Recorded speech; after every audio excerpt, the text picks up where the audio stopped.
आज का topic urban function से जुड़ा हुआ है, जिसको हिंदी में नगरीय कार्य कहते हैं। नगर के अस्तित्व, विकास तथा क्षेत्रीय महत्व के लिए नगरीय कार्य ही उसके आधार होते। आर.ए. डिकिंसन के अनुसार कार्य नगर जीवन की प्रेरक शक्ति होती है, उसके विकास एवं स्वरूप को प्रभावित करती है। नगरीय कार्यों का अध्ययन नगरों की आर्थिक, सामाजिक एवं राजनीतिक संरचना को समझने में सहायता करता है।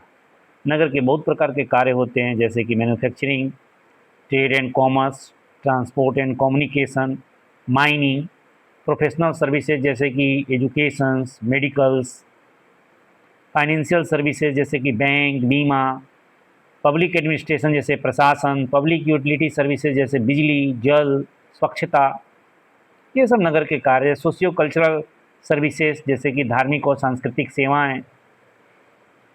तो ये सब जो नगर के विभिन्न प्रकार के नगर में कार्य होते रहते हैं। इन्हीं कार्यों से जुड़ा हुआ आज का जो हमारा टॉपिक है, बेसिक और नॉन बेसिक कॉन्सेप्ट्स है। किन कार्यों को मूल कार्य बोलेंगे, बेसिक बोलेंगे, किन कार्यों को अमूल कार्य बोलेंगे, नॉन बेसिक बोलेंगे। तो सामान्यतः जो नगर के कार्यों के लिए श्रेणी यूज किया जाता है, उसको हम लोग 3 भाग में रखते हैं: मूल और अमूल कार्य, केंद्रीय सेंट्रल और नॉन सेंट्रल फंक्शंस, अकेंद्रीय कार्य, केंद्रीय और अकेंद्रीय कार्य। अभी केंद्रीय और अकेंद्रीय कार्य, सेंट्रीपिटल और सेंट्रीफ्यूगल फोर्सेस, सेंट्रीफ्यूगल फंक्शंस। तो ये जो 3 तरह का बात किया गया, ये वास्तव में 3 तरह के वर्डिंग का यूज किया गया, 3 तरह के नहीं हैं। इनमें देखेंगे मूल, केंद्रीय और अपकेंद्रीय एक जैसे। इसी तरह से अमूल, अकेंद्रीय कार्य और अभिकेंद्रीय कार्य एक जैसे। तो किसी भी नगर के वृद्धि के लिए मूल या केंद्रीय या अपकेंद्रीय कार्य ज़्यादा महत्व रखते हैं। तो बेसिक फंक्शंस क्या होता है? बेसिक फंक्शन उन्हें कहते हैं जो नगर के बाहर के क्षेत्रों को वस्तुएं और सेवाएं प्रदान करके नगर में आय लाते हैं। इसका मतलब क्या हो गया कि ये नगर के आर्थिक वृद्धि और विकास इसलिए कर पा रहे हैं क्योंकि ये एक्सपोर्टिव नेचर के हैं, पैसा ले आते हैं। नगरों में बहुत सारे मैन्युफैक्चर्ड थिंग्स होते हैं, कूलर, टीवी, एसी, फैन, बहुत सारे मैन्युफैक्चरिंग आइटम बिकते हैं। वो बाहर के क्षेत्रों से बिक कर वहाँ से अर्निंग करते हैं और यही नगर की वृद्धि के लिए माना जाता है। तो इस तरह से बेसिक फंक्शंस वो फंक्शंस है जो नगर के बाहर के लोगों को सेवाएं देते। एक्सपोर्टिव इंडस्ट्री होता है, होलसेल ट्रेड्स, टूरिज्म, ये सब। हायर एजुकेशन के लिए जैसे यूनिवर्सिटी, बहुत सारे लोग आते हैं बाहर से पढ़ने, ये सब बेसिक कार्य से जुड़ा हुआ है। वहीं नॉन बेसिक में क्या होता है कि वो सिटी के जो लोकल लोग होते हैं उनके स्थानीय आवश्यकताओं की पूर्ति करता है और इस तरह से ये नगर के भीतर उपलब्ध आय का पुनर्वितरण करता है, दैनिक जीवन को सुचारू बनाता है। Retail shops, local schools, water supply, electricity services, ये सब नॉन बेसिक से जुड़े हुए हैं।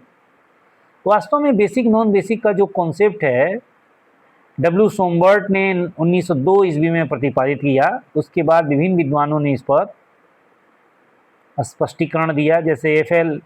ऑल्मस्टीड। इन्होंने नगर के व्यवसाय को 2 भागों में विभाजित किया: प्राइमरी ऑक्यूपेशंस, प्राथमिक व्यवसाय, और एंसिलरी ऑक्यूपेशन, सहायक व्यवसाय।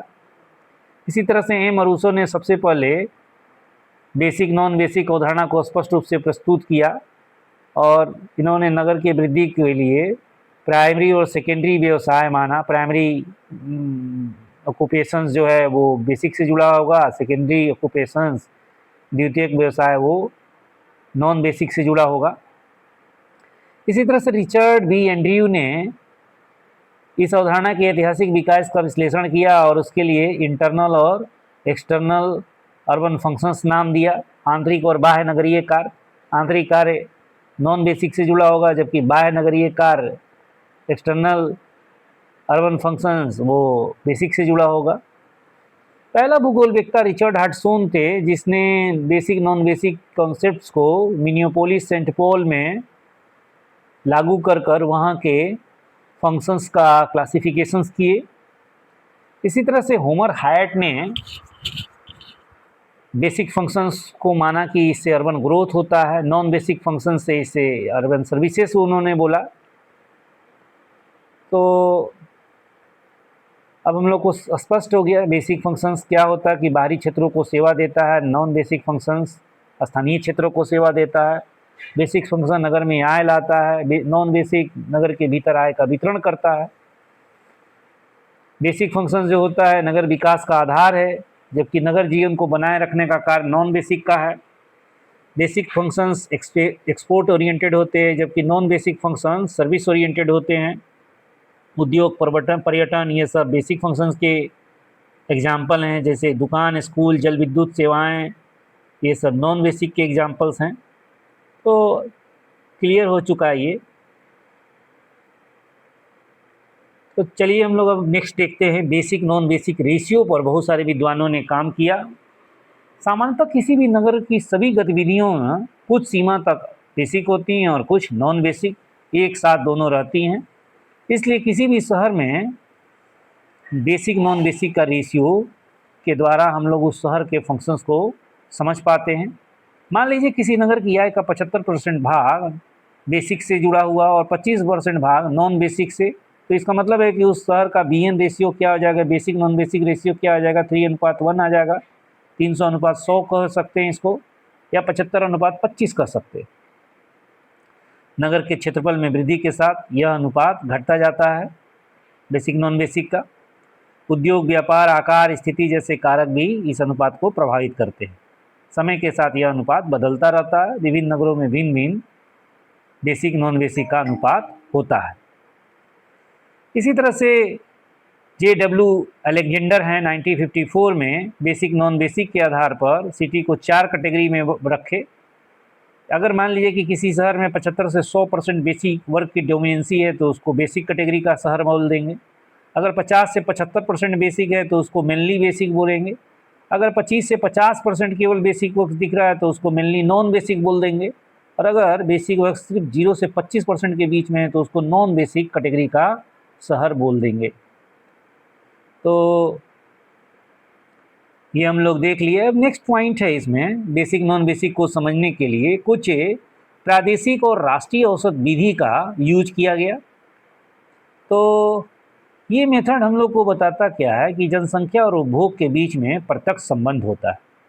किसी भी क्षेत्र या देश के उपभोग और उसकी जनसंख्या के समानुपाती होता है। तो देश का जो भी कंजम्पशन है उसकी जनसंख्या के प्रोपोर्शनल होता है।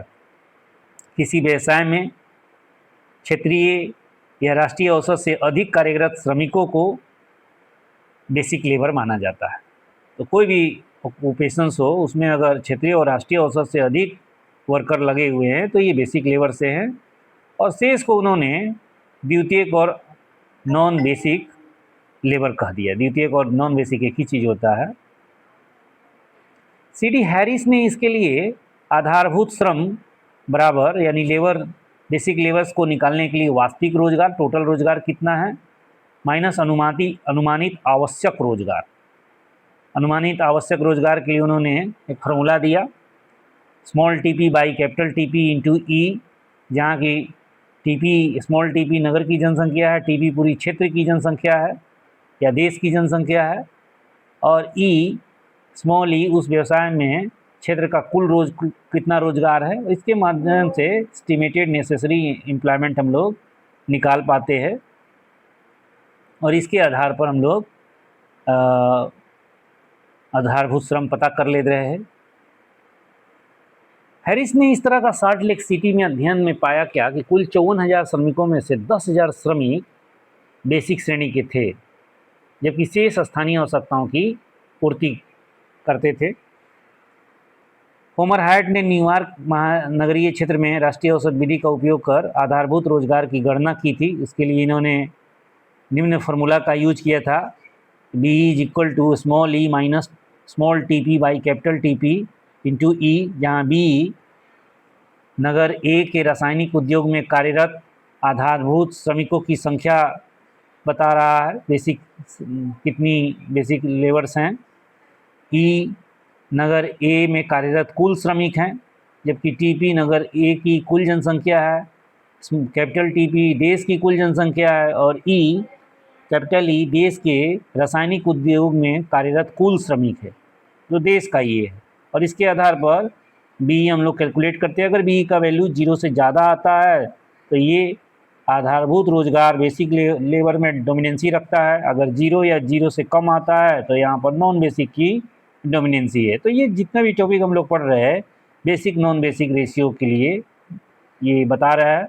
इसी तरह से माटिला और थॉमसन ने भी एक फार्मूला दिया बेसिक और नॉन बेसिक के लिए, S E is equal to E I minus E T into capital E I by capital E और स्मॉल टी। तो ये 1955 में दिए। एसी का मतलब है सरप्लस या बेसिक लेबर, ईआई का मतलब है लोकल फंक्शनल लेबर, स्थानीय कार्यात्मक श्रम, ईटी का मतलब है total of entire local labour, कुल स्थानीय श्रम, और ईआई का मतलब है नेशनल फंक्शनल लेबर, तो पूरा राष्ट्रीय स्तर पर कार्यात्मक श्रम क्या है, और total of entire national labour. इसके आधार पर इन्होंने ज्ञात किया कि अगर एसी का वैल्यू 0 से ज़्यादा है तो वो बेसिक लेबर है, अगर एसी का वैल्यू 0 के बराबर या एसी का 0 से कम है तो वो नॉन बेसिक को दर्शाता है। तो ये सारे मेथड बेसिक नॉन बेसिक को स्पष्ट करने के लिए है। इसी तरह से मिनिमम रिक्वायरमेंट मेथड्स ये उलमैन और डीसी ने दिया 1960 में। इस विधि में इस मान्यता पर यह आधारित था कि नगर की स्थानीय आवश्यकताओं की पूर्ति और उसके रख रखाव के लिए प्रत्येक व्यवसाय में न्यूनतम श्रम शक्ति की आवश्यकता होती है। इस न्यूनतम आवश्यकता से अधिक रोजगार को आधारभूत रोजगार माना जाता है। तो न्यूनतम आवश्यकता वाला श्रम ये नॉन बेसिक है, और न्यूनतम आवश्यकता से अधिक श्रम अगर लगा हुआ है तो वो नॉन बेसिक हो जाएगा वो। तो ये बेसिक नॉन बेसिक में हम लोग को क्या समझ में आया कि अगर न्यूनतम आवश्यकता से अधिक रोजगार है तो बेसिक्स में आ जाएगा। इसी तरह से एक इकोनॉमिक सर्वे मेथड, इसमें फर्म दर फर्म विधि भी कहा जाता है। यह शहरी सर्वेक्षण और प्राथमिक आंकड़ों पर आधारित है। इसमें प्रत्येक फर्म द्वारा उत्पादित वस्तुओं तथा नगर के बाहर बेची जाने वाली मात्रा का अध्ययन किया जाता है। बाहरी बिक्री से प्राप्त आय को आधारभूत गतिविधि माना जाता है। अलेक्जेंडर ने इस विधि का प्रयोग कर अमेरिका के ओस्कोस तथा मेडिसन नगरों में बेसिक और नॉन बेसिक का रेशियो निकाला। तो क्रमशः यहाँ पर 100:60 तो 100:82 आया दोनों शहरों का। इसी तरह से इनपुट आउटपुट मेथड के द्वारा लियोन्टिफ ने और उसके सहयोगियों ने नगर की आर्थिक संरचना का अध्ययन किया। विभिन्न क्षेत्रों के बीच धन, वस्तुओं और सेवाओं के प्रवाह के आधार पर इसका विश्लेषण किया गया। इसमें माना जाता है कि सभी उत्पादन गतिविधियां परस्पर संबंधित होती हैं। धन और वस्तुओं के प्रवाह का विश्लेषण, विभिन्न आर्थिक क्षेत्रों के पारस्परिक संबंधों का अध्ययन शहरी आर्थिक संरचना को समझने में सहायक है। आधारभूत और गैर आधारभूत गतिविधियों के प्रभाव का मूल्यांकन इसमें किया जाता है। इनपुट आउटपुट मॉडल्स और इनपुट आउटपुट टेबल्स को विकसित किया जाता है, जिससे कि किसी शहर के इकोनॉमिक पैटर्न को समझ पाते हैं। इसी तरह से 1954 में इसार्ड और केवेस ने एक काल्पनिक निवेश निर्गम मॉडल प्रस्तुत किया, जो 2 महानगरीय क्षेत्रों तथा एक कृषि प्रधान क्षेत्र के अध्ययन पर आधारित था। प्रत्येक क्षेत्र की आर्थिक गतिविधियों को 9 प्रमुख क्षेत्रों में विभाजित किया गया था, 9 सेक्टर में। प्रथम महानगरीय क्षेत्र में भारी उद्योग थे, द्वितीय महानगरीय क्षेत्र में हल्का उद्योग, तृतीय में कृषि था। मूल गतिविधियों में अभिन्नता क्षेत्रों के बीच विनिमय व्यापार को बढ़ावा देती है। शेष 8 गतिविधियों को आत्मनिर्भर माना गया। निवेश निर्गम विश्लेषण का उपयोग सामान्यतः क्षेत्रीय और राष्ट्रीय अर्थव्यवस्था के अध्ययन में किया जाता है। तो आधारभूत अनाधारभूत अवधारणा की उपयोगिता एवं समस्याएं। तो अलेक्जेंडर ने बेसिक नॉन बेसिक की भौगोलिक उपयोगिता के संबंध में 4 प्रमुख विशेषता बताई। तो ये इसकी उपयोगिता क्या है, क्या समस्याएं हैं, इसको अलेक्जेंडर ने उठाया। यह अवधारणा उन आर्थिक संबंधों को स्पष्ट करती है जो किसी नगर को अन्य क्षेत्रों से जोड़ते हैं। बेसिक एम्प्लॉयमेंट से संबंधित आंकड़े किसी नगर की अर्थव्यवस्था के विश्लेषण के लिए कुल रोजगार की तुलना में अधिक उपयोगी होते हैं। कितना बेसिक काम करेगा, जितना बेसिक करेगा नगर का ग्रोथ उतना ज़्यादा होगा, तो ये नगर के ग्रोथ को पकड़ता है। दूसरा, यह नगरों के क्षेत्रीय कार्यों के आधार पर अधिक संतोषजनक वर्गीकरण करने में सहायता करती है। नगरों की उनकी आधारभूत अर्थव्यवस्था के आधार पर अधिक सही ढंग से पहचाना जा सकता है। बेसिक सेक्टर अपने क्षेत्र के प्रति नगर की सेवाओं को प्रदर्शित करते हैं। तीसरी बात है कि यह अवधारणा एक नया अनुपात प्रदान करती है जो विभिन्न प्रकार के नगरों में भेद करने में महत्वपूर्ण हो सकता है। चौथा बात यह है कि बीएन अनुपात आर्थिक गतिविधियों का नया वर्गीकरण भी संभव बनाता है। जो व्यवसाय अपना पूरा उत्पादन स्थानीय बाजार में बेचता है वह उस व्यवसाय से भिन्न होता है जो अपना समस्त उत्पादन बाहरी बाजारों में बेचता है। तो ये सब हम लोग को अलेक्जेंडरसन ने इसका फ़ायदा बताया। इसी तरह से अलेक्जेंडर ने कुछ प्रमुख प्रश्न भी इसके संदर्भ में उठाए हैं। क्या बीएन अनुपात नगरों को भेद करने का सार्थक आधार है? क्या बीएन अनुपात नगर के आकार के अनुसार बदलता है? तो बदलता है, ये हम लोग देखे हैं। क्या यह अधिवास के प्रकार, औद्योगिक, व्यापारिक आदि के अनुसार बदलता रहता है? क्या यह अधिवास के प्रकार और स्थिति दोनों के अनुसार बदलता है? क्या किसी नगर के बीएन अनुपात समय के साथ बदलता है? क्या तीव्र गति से बढ़ते नगर का अनुपात समान आकार की स्थिति नगर से भिन्न होता है? तो ये बहुत सारे प्रश्न बेसिक नॉन बेसिक से जुड़े हुए हैं शहर को पहचानने के लिए। क्या अनाधारभूत गतिविधियाँ यानी कि नॉन बेसिक विभिन्न नगरों में समान होती हैं? बीएन अवधारणा का प्रयोग हेतु किसी नगरीय समुदाय की सीमा कैसे निर्धारित की जाए? बीएन अवधारणा को लागू करने तथा आधारभूत श्रेणी की परिभाषा निर्धारित करने की सर्वोत्तम विधि क्या है? तो इस तरह से बहुत सारे प्रश्न उन्होंने उठाया।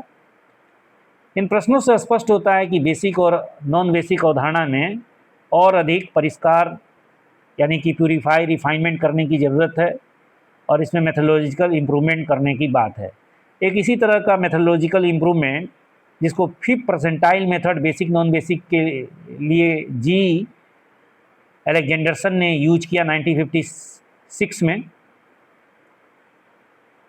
तो ये देखिए 5th परसेंटाइल मेथड गुन्नार अलेक्जेंडरसन ने 1956 में प्रस्तुत किया, जो बेसिक्स, एक्सपोर्ट ओरिएंटेड और non basic service oriented function of the city को स्पष्ट करता है। तो for each economic activity the percentage of workers employed in that activity is calculated for many cities. तो ये सब हम लोग देख रहे हैं, फॉर्मूला इन्होंने दिया। तो यहाँ देखिए विभिन्न नगरों में किसी भी आर्थिक गतिविधि में कार्यरत श्रमिकों का प्रतिशत पहले निकाला जाएगा। ये कॉन्सेप्ट दिया गया कैसे निकाला जाता है, इस पर हमने प्रैक्टिकल भी इसका किए हैं। तो प्रैक्टिकल सबसे पहले देख लीजिए, फिर थ्योरी आकर फॉर्मूला से समझ सकते हैं। देखिए इन्होंने 5th परसेंटाइल के लिए कैसे निकाला जाता है इसको थोड़ा सा समझा जाए, सबसे ये ज़्यादा ज़रूरी है, फिर वो मेथड थ्योरी समझ में आएगा। मान लीजिए कि 100 नगर का हम लोगों को चेक करना है और हम लोग मानना चाहते हैं कि 100 नगर में टेक्सटाइल इंडस्ट्री किसी नगर में किस तरह का बेसिक एक्टिविटी है और नॉन बेसिक है। इसके लिए हम लोगों ने इस पर देखिएगा हिंदी में आ जाते हैं, हिंदी बच्चे ज़्यादातर हिंदी मीडियम के बच्चे इधर जुड़े हुए हैं। सभी नगरों में वस्त्र उद्योग के रोजगार प्रतिशत पहले निकाल लेंगे। हम लोग क्या पता करने वाले हैं कि 100 नगर ले लिए, हमें यह पता लगाना है कि वस्त्र उद्योग किसी नगर का आधारभूत कार्य है या नहीं है, ये पता करना। टेक्सटाइल इंडस्ट्री उसका बेसिक कार्य है या नहीं है। तो सभी नगरों में वस्त्र उद्योग के रोजगार प्रतिशत निकालते, सभी का नोट कर लेते हैं कि कितना % वस्त्र उद्योग में लगे हुए हैं। 100 नगरों के न्यूनतम से अधिकतम प्रतिशत के क्रम में पहले सजा देते हैं। अब उसका मान लीजिए कि 5 परसेंटाइल 4% प्राप्त हुआ।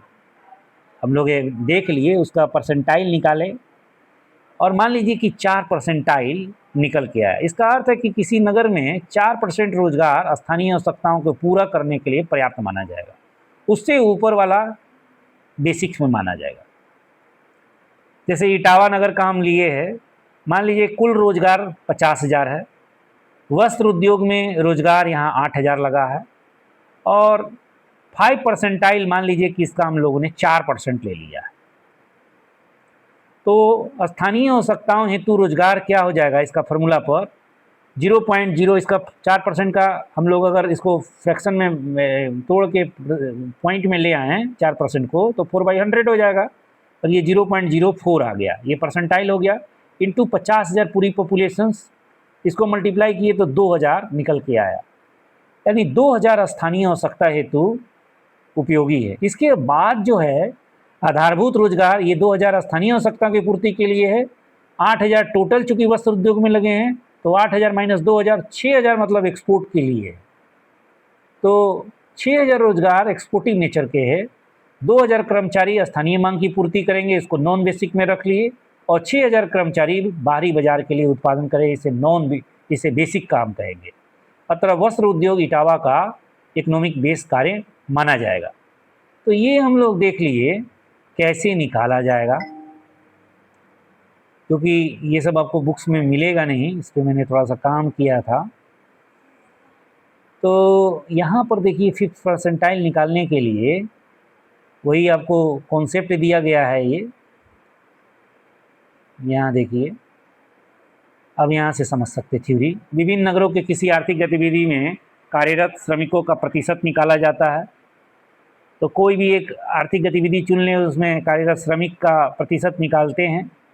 उस गतिविधि का 5% स्थानीय आवश्यकताओं की पूर्ति हेतु न्यूनतम रोजगार माना जाता है। इस न्यूनतम स्तर से अगर अधिक रोजगार है तो वो बेसिक एम्प्लॉयमेंट का माना जाएगा, जो बाहरी क्षेत्रों को सेवाएं प्रदान करता है और नगर में आय लाता है। ये सब अभी क्वेश्चंस पूछे नहीं जा रहे हैं और नहीं गए हैं, ज़्यादा अगर पूछने लगे तो फिर लड़का सब कहेगा ऊपर का पेपर आ गया है, जबकि आपका सिलेबस है ये। इसी तरह से बेसिक वर्क्स निकालने के लिए E minus P into T, जहाँ B आपका आधारभूत रोजगार है, E किसी गतिविधि में कुल रोजगार, जैसे कि हम लोग इटावा का भी देखे थे, 8,000 यहाँ पर एक गतिविधि में हम लोग का टोटल रोजगार दिखा था।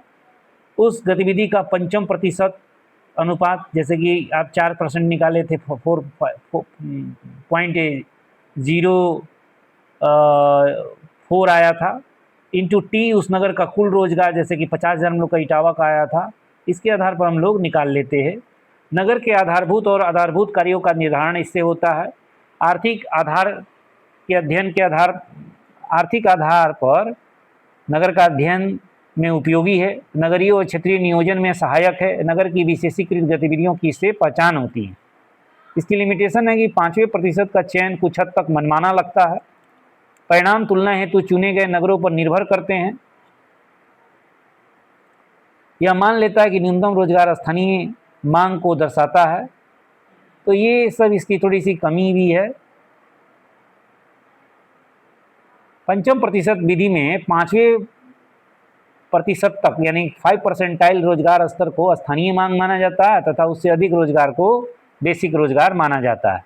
तो ये अलेक्जेंडरसन का बड़ी इंपॉर्टेंट विधि थी, हम लोगों ने डिस्कस कर लिया, आसान हो गया, समझ लिए।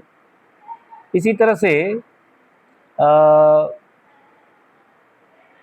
रिसिड्यूअल method of basic non basic activity Homer Hoyt ने यूज किया। तो इसको हम लोग मूल और अमूल गतिविधियों के अवशेष विधि, इसको हम लोग रिसिड्यूअल मेथड होमर हायट 1930 में दिए। और residual method was propose by Homer Hoyt. Homer Hoyt ने इस मेथड्स को दिया to separate a city economic activities into basic और नॉन बेसिक सेक्टर। बेसिक और नॉन बेसिक सेक्टर को अलग करने के लिए इन्होंने ये थ्योरी दिया। वे गतिविधियां जो नगर के बाहर के क्षेत्रों को वस्तुएं और सेवाएं प्रदान करती हैं, नगर में आय लेती हैं, उसे बेसिक कहते हैं, जैसे कि उद्योग, पर्यटन, खनन, आईटी, निर्यात आदि। नॉन बेसिक में केवल स्थानीय जनसंख्या की आवश्यकताओं की पूर्ति किया जाता है, जैसे कि स्थानीय दुकानें, विद्यालय, अस्पताल, स्थानीय परिवहन। अवशेष विधि के चरण कैसे निकालते हैं? प्रत्येक क्षेत्र में कुल रोजगार पहले ज्ञात करते हैं। स्थानीय आवश्यकताओं की पूर्ति हेतु आवश्यक न्यूनतम रोजगार का अनुमान लगाया जाता है। इस न्यूनतम रोजगार को अमूल रोजगार माना जाता है। कुल रोजगार में से अमूल रोजगार घटाने पर जो शेष बच जाते हैं उसे मूल रोजगार कहते हैं। उदाहरण के लिए मान लीजिए कि विनिर्माण क्षेत्र में कुल रोजगार 10,000 है, स्थानीय आवश्यकता हेतु रोजगार 4,000 चाहिए, अर्थात 6,000 जो कर्मचारी है वो बेसिक वर्क से जुड़ा हुआ है, 4,000 कर्मचारी अमूल गतिविधियों में कार्यरत है। तो ये रेसिडुअल जितना भी निकल के आया वो सब बेसिक्स का हो गया। नगर की वृद्धि मुख्यतः बेसिक्स गतिविधियों पर निर्भर करती है क्योंकि यह बाहरी आय को नगर में ले आती। इसी तरह से मैक्रोकॉस्मिक मेथड, ये राष्ट्रीय औसत विधि, इसका प्रतिपादक रिचर्ड हडसन और जॉन डब्ल्यू एलेक्जेंडर हैं, वही एलेक्जेंडर जिसके बारे में हम लोग बात कर रहे हैं। इन्होंने नगर की रोजगार संरचना की तुलना राज्य या देश की औसत से इसमें किया जाता है। ये भी मिलाने के लिए आ जाए कि मैक्रोकॉस्मिक मेथड किसने दिया, तो आपको याद कर लेना, रिचर्ड हडसन और जॉन डब्ल्यू एलेक्जेंडर ने। इसी तरह रेसिडुअल मेथड होमर हायट ने। तो ये सारी चीज़ें हम लोग पढ़ लिए। तो इस तरह से हम लोग का ये टॉपिक तैयार हो गया। Thank you.